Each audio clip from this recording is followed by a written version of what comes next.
boosts the energy, mental clarity, no cravings. What was interesting was the pains, back pain, knee pain. What is that? It's inflammation. They are talking about nutrient-dense foods. Getting a lot of bad information that's killing people, and those people should be put in jail. Is the carnivore diet legit? If you haven't heard yet, carnivore diet's gained in popularity recently. It's basically you're just eating all meat, and to the extreme of eating just steak with maybe salt and pepper on it. So every meal, nothing but meat, 24/7. Your body does not want to have to process all that stuff, and they think that maybe the root for many people of a lot of causes of pain and discomfort is just inflammation, heavy diet. Right. Sugar. Right. Sugar is the big one. So if you get all of that out of your system, your body can, go to work on the stuff it has to go to work on? Yeah, you get all that shit out of your system and your body doesn't experience inflammation from your food. Anecdotally, people reporting boosts to energy, mental clarity. They're reporting no cravings, number of other benefits, performance and otherwise. I don't like to talk about this much because it's so bloody radical and, I don't like to propagate it, but this diet seems to have stopped all of that. I don't have psoriasis. All of the patches have gone. Yeah. My gum disease, which is incurable, I had multiple surgeries to deal with it, is completely gone. Took 3 years.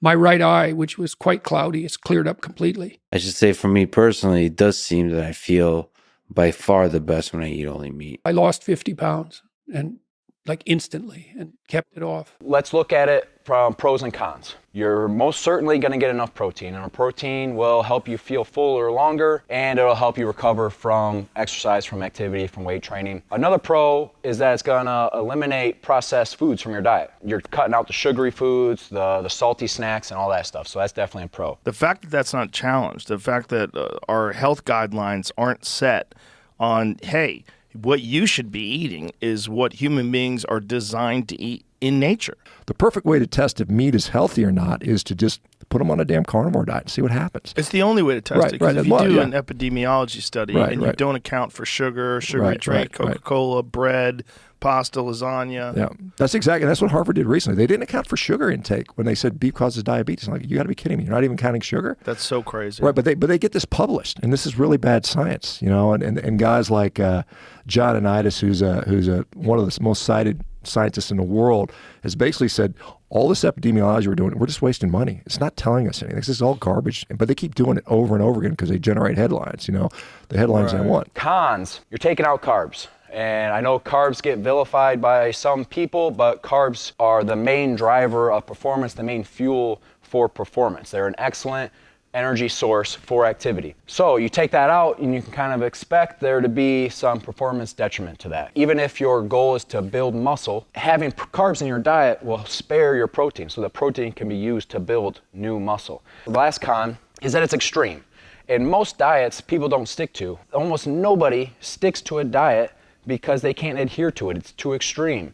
They can't possibly maintain it. Someone might stick to a diet for 6 months, get their goal weight, and then because they can't adhere to their diet, they go back to the way they were eating before and they gain all the weight back. It's a story as old as time. Like Dr. Shawn Baker and a few others, they're primarily guys that like to eat meat.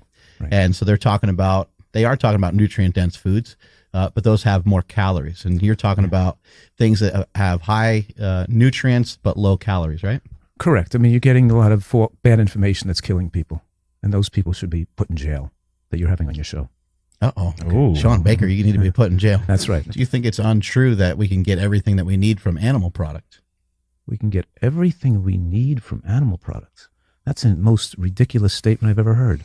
That's what we're hearing. That you can get everything that you need in terms of especially micronutrients from liver, heart, and the amount of ignorance is just incredible, and the amount of false information giving out to people is really quite disturbing. These meat-based diets promoted by the paleo communities is scamming people based on their ignorance. What if we're not? What if we don't have an excess amount of calories? Mm-hmm.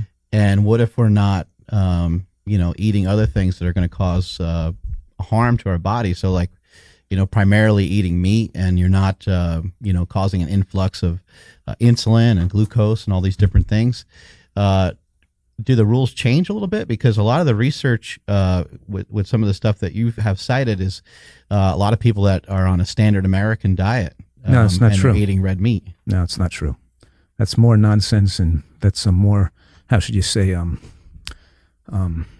just an argument that these people make to try to promote a meat-based diet based on a hypothesis.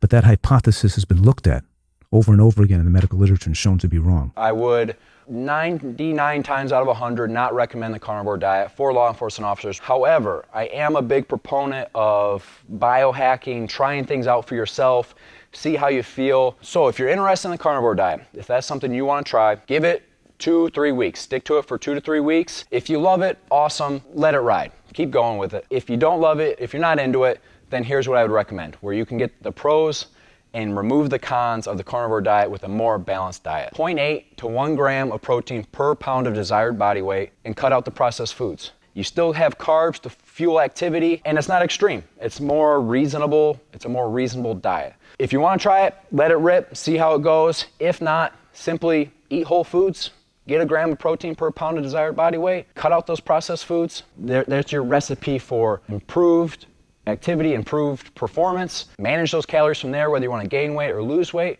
Much simpler than such an extreme diet such as the carnivore diet. If you want to be more effective, you got to train effectively.